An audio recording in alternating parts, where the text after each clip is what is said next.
आसंता निर्वाचन पाई राजधानी रे छुट्टी घोषणा कले सरकार। सर्वाधिक संख्यार लोके मत सब्यस्त करने नहीं राजधानी रे बंद रहिबो समस्त बजार और छुट्टी रे रहिबे कर्मचारी। राजधानी दिल्ली रे लोकसभा निर्वाचन पाई षष्ठ पर्यायर मतदान आसंता मे 25 तारिख रे अनुष्ठित हेबाकु जाउछि, जोथिपाई निर्वाचन आयोग एवं दिल्ली प्रशासन भोट पाई प्रस्तुति मध्य शेष करिसथि। तेणु एही दिन दिल्ली सरकार एक साधारण छुट्टी घोषणा करिसथि, जहा द्वारा सर्वाधिक संख्यार लोक तांकर मत सब्यस्त करिवे एवं भोट हार वृद्धि करिवे, जोथिपाई लोकसभा निर्वाचन दिन दिल्ली रे समस्त बजार बंद रहिबो एवं कर्मचारी माने छुट्टी रे रहिबे।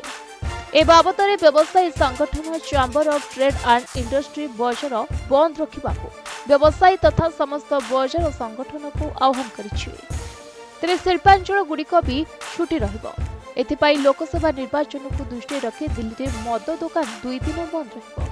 मे 23 संध्यारू मे 25 पर्यंत गाजियाबाद सीमा ठारू 100 मीटर दूर रे थिबा समस्त मद दुकान बंद रहिबो। यह व्यतीत 23 एवं 24 मे रे दिल्ली रे प्रवेश करुथिबा जान उपरे मध्य कड़ाकड़ी जांच कराजिबो। ब्यूरो रिपोर्ट प्रतिदिन टिके। भुवनेश्वर एवं ओडिशार विकास पाई आउ थरे अपराजिता